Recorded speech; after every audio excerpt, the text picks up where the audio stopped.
Dr. Kathy Bush. And hello, I'm Dr. Tara Peters, and we are the Leadership Doctors.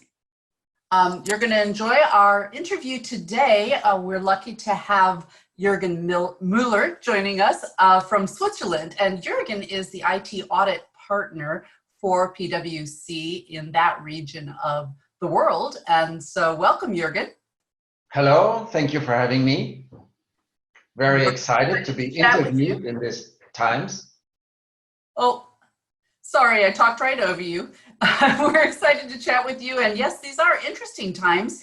And we are looking forward to hearing about your thoughts as you are leading a group of people and working with clients as well throughout your region. And so some of our questions are very specific to how those things have changed or shifted a little bit during this pandemic and this crisis, and broadly, because you've had a long history as a leader and as a leader who cares very much about creating a great workplace. And so we're excited to hear your thoughts about your principles and your thoughts about engaging employees and making work great for folks. So let's get started. Our first question for you, Jürgen, is just to help our viewers out a little bit. Give us the context of your leadership journey, some of the kinds of jobs that you've had, and particularly what you're doing now, the size of the group that you lead, and the types of work that people do.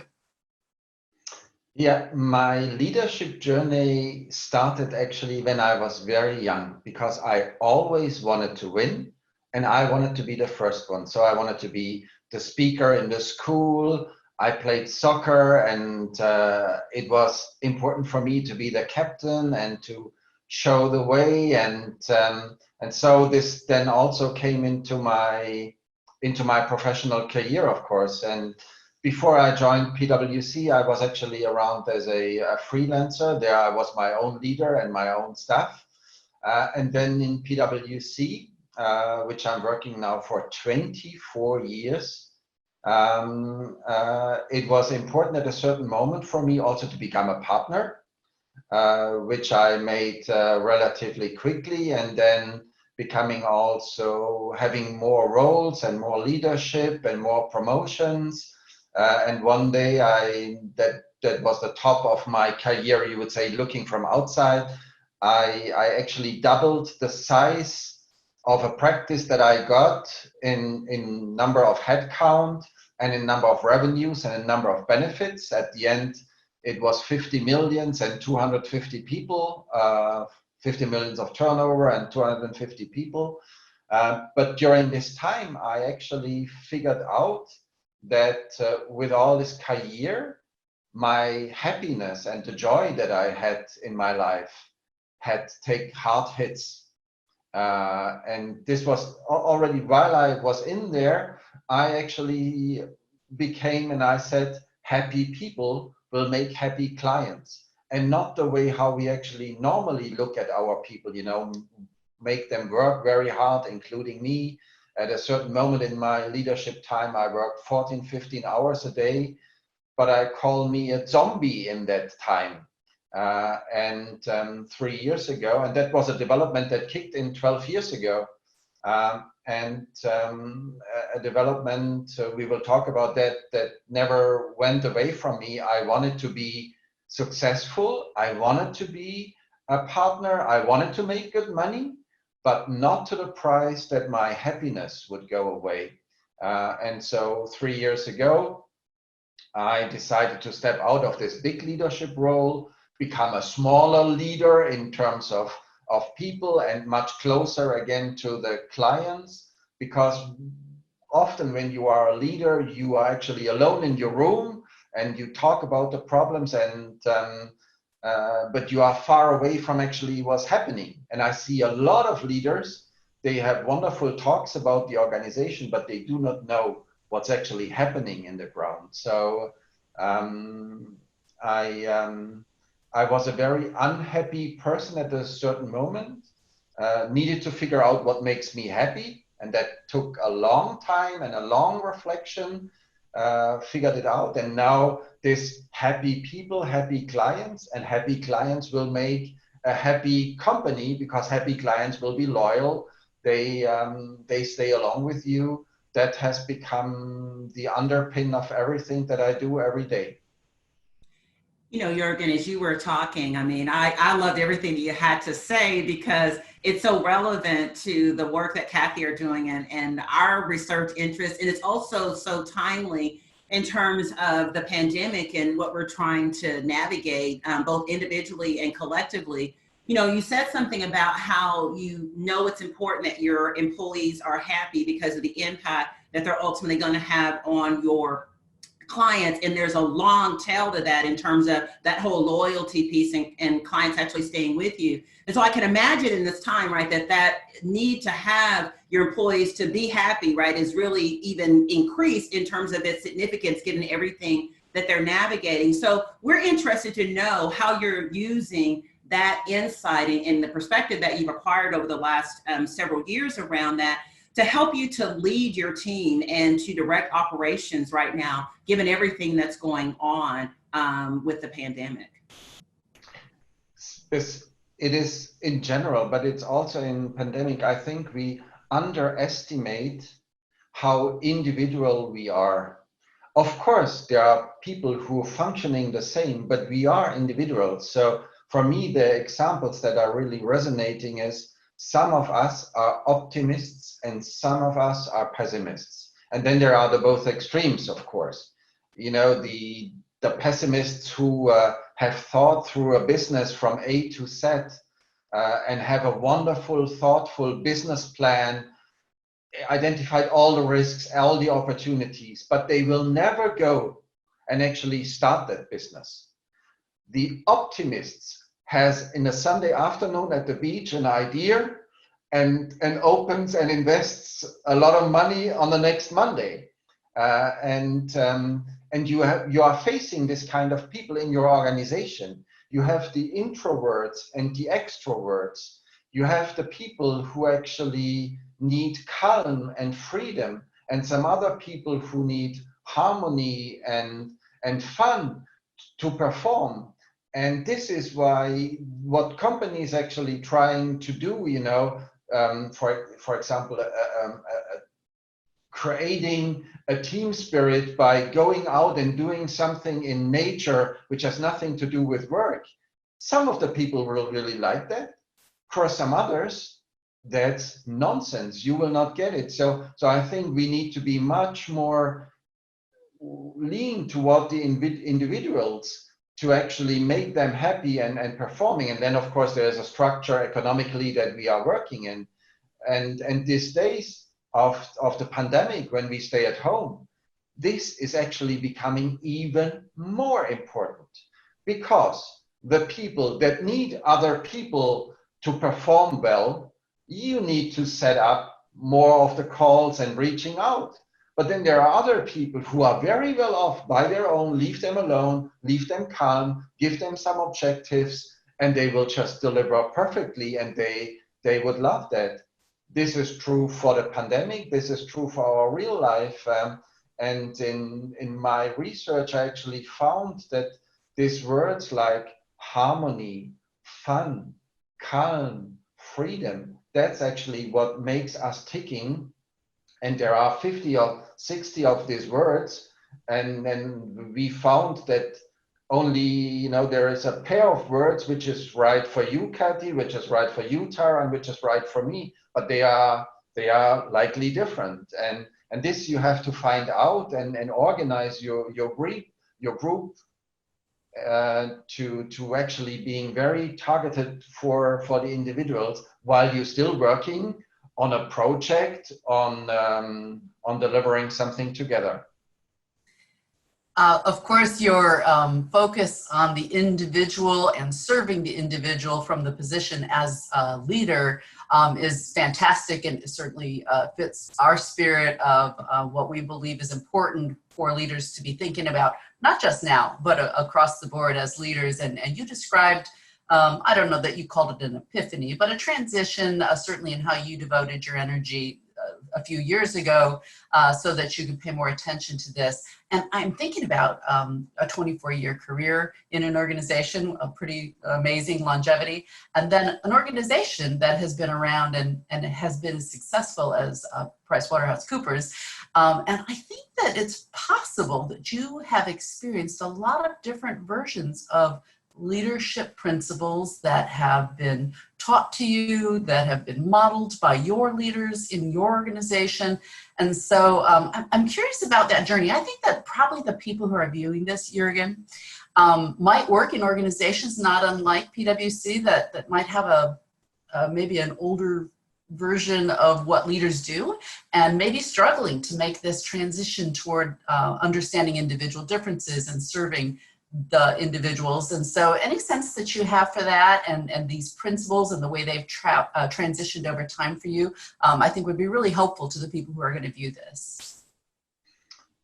Of course, there is, in our lives, we all making, when you are young, you are looking to things very differently when you are looking to things in my age. When I was young, obviously the leader inspired me who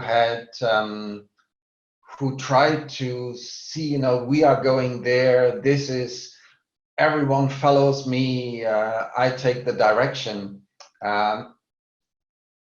And there were some inspiring people in this fact. And but then I figured also out, once someone told me, and he said, you know what, I'm the boss here. I lead the team in this direction and everyone follows me. And if we are wrong, we come back. And then I said for myself, that was my first aha effect. I said for myself, if this is the case, you run your business, then I wait here. If you come back, I knew you were on the wrong side, and then I go with you to the other side. So it's not necessarily today. I'm not admiring the people who think they lead the whole thing into one direction, and when you actually know them a little bit better, they have their doubts, they are not sure, but they think because they are the leader, they shouldn't show any weakness, they shouldn't be vulnerable, they shouldn't be saying, I actually don't know. The only thing that I know that we need to find a new way because our business is breaking away.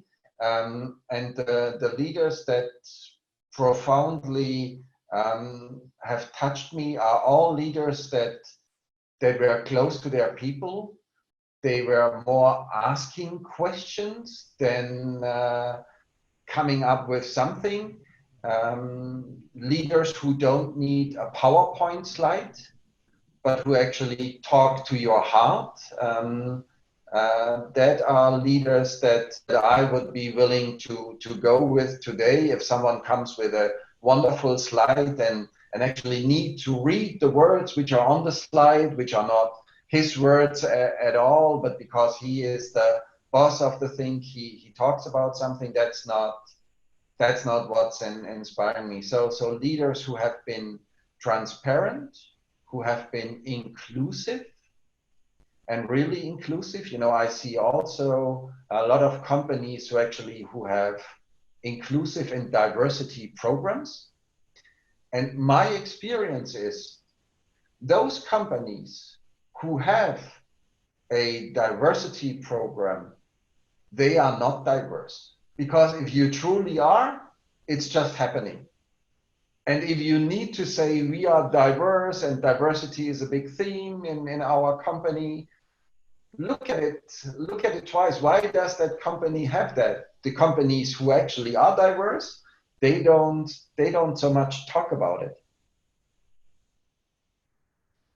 Jürgen, you shared so much wisdom and insight as you talked about your career progression, as you talked about your own evolution, as you talked about really kind of your observations around these principles that you think are important for leaders. And so, of course, Kathy and I have written a book because we're interested in leaders and what causes them to be successful. And we really focused in on this issue around there being a motivation crisis in the US specifically, but we've also seen, if you look at Gallup's research, we know that it's an issue globally as well. And so, during these times of challenge and change and really employees and businesses trying to figure out new ways of being, we would be interested to know if you would share with us what are the kinds of things that you're doing right now to help your employees not to be demotivated, to maintain their engagement so that they can continue to be successful and productive in the work that they're doing. I know you talked a little bit earlier about paying attention to them as individuals, but what other kinds of things are you doing right now to help your employees to stay engaged and motivated?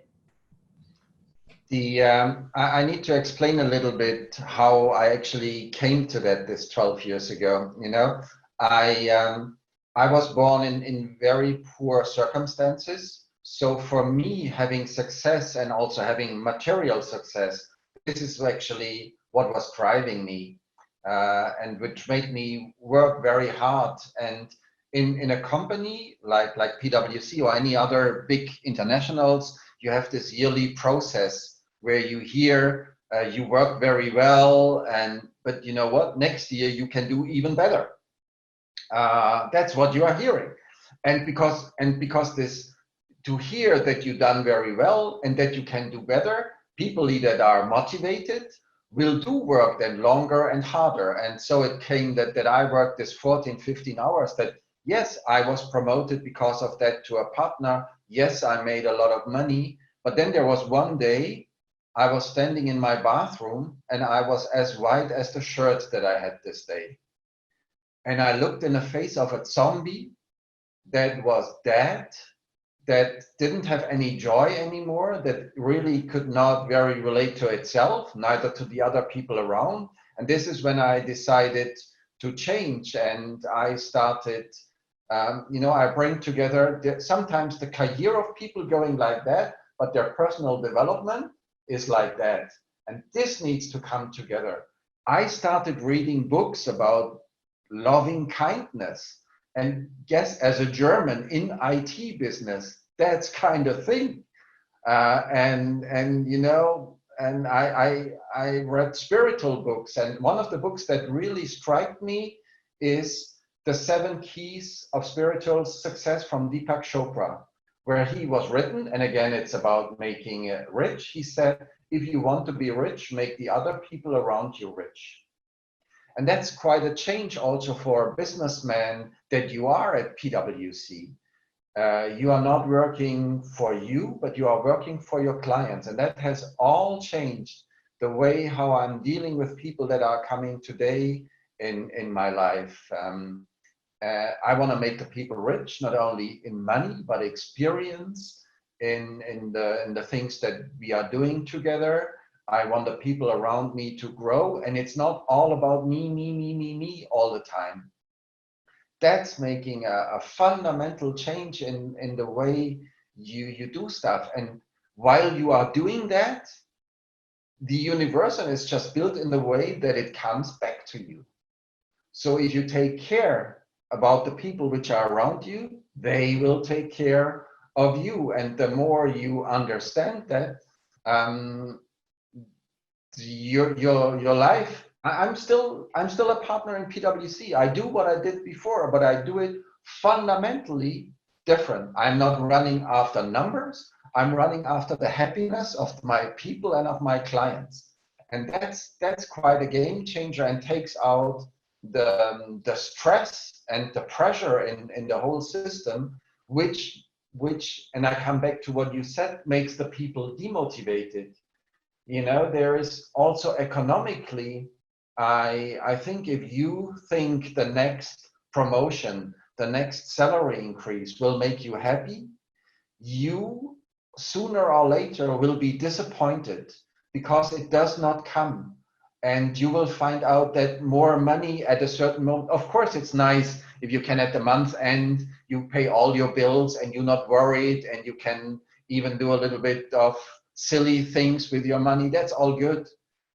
But at a certain moment, it is not worth anything anymore. With what will you do? And we all have heard that actually when you leave this planet, that you leave it like you came, with nothing. And still people give their lives away to move more money in their bank account. And this, I think what I see in our society right now, this running after material things only, running after working more and more hours only. And then companies, of course, are intelligent, and then they hear, oh, we need to have a purpose. And then you write a purpose on the wall, which is far away from what your people are actually experiencing every day. That's a super demotivator. Because if you would be very open and transparent with your people and say, you know what, in this company, the only thing that we are caring about at the end of the day is to make the most money that we can. We don't care about our clients, whether they are happy with our product or not. It's about us. We want to make money.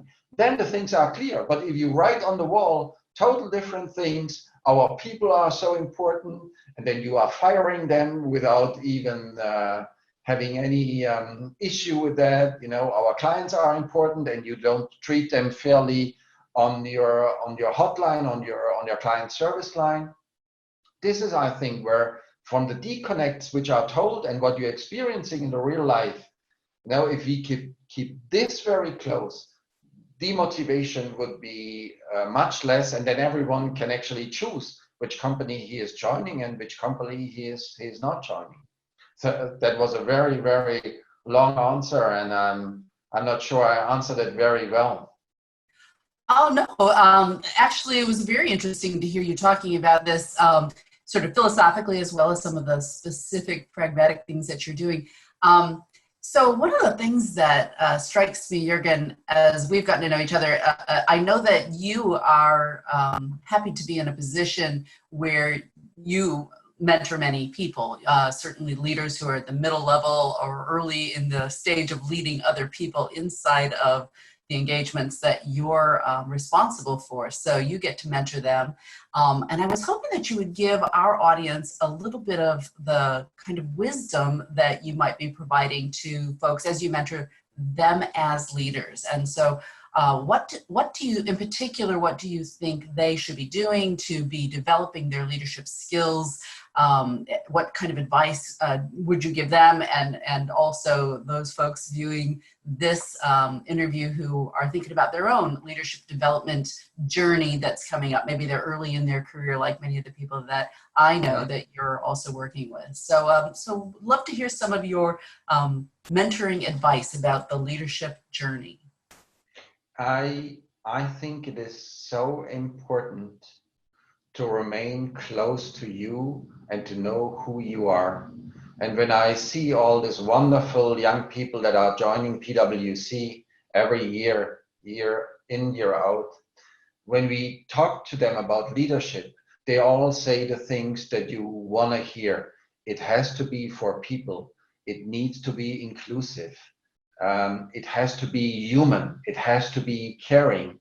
And often 5 years after, this was all replaced by, hey, we need to make more money, we need to increase our profitability. And this is I can say for PwC, but it's also the people where I do actually my happiness workshops, the clients, it's everywhere the same. And I think it is so important for us to be close to ourselves, who we are. And how do you do this actually to stay close to yourself? Couple of things. First, listen to your body. Your body talks to you with little pains, with little this, by not sleeping very well the night, waking up at 3 in the morning and can't stop thinking about the business. Listen to your body. Listen to your emotions and to your thoughts. And if these thoughts and what I'm teaching in the workshops is actually also to write them down, because, excuse that I say it, for me, one of the most inspiring leaders is Buddha. And Buddha says, with your thoughts, you create your reality. And if your thoughts are negative and based on fear and based on threat all the time, you need to break them at a certain moment, because you are on a very, very negative street. So being aware what you are thinking. Have you got in a recurring negative thinking mode that this is all bad, I can't do this, everyone asks too much of me, and so get aware of that. And then the next thing is actually, I believe that we are spending too much time in working, and studies around the world showing that working 50 hours a week or 60-hour weeks are bad for your health, increase your motility, but also drop your performance.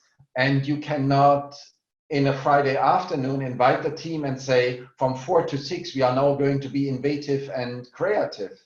Actually, working long hours is a real threat. And I teach the people how you actually, within 8 hours, get the same thing done than in 12, 13, or 14 hours. We actually, it's more about the presence. It's not so much about the work that we are actually doing. And I think this confinement also shows us, surprisingly, how once you are not disrupted by all the people around you, how much you can get done in 60 or 90 minutes.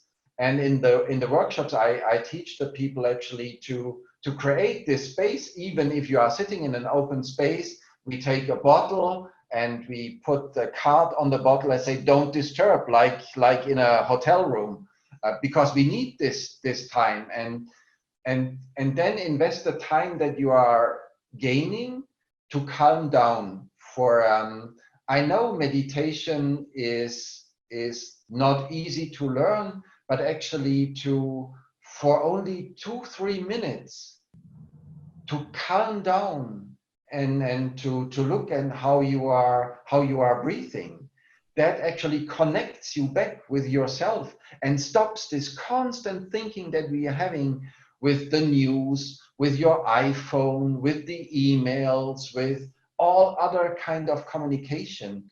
And then you are repeating the thoughts that someone else is thinking. It's not your own thoughts.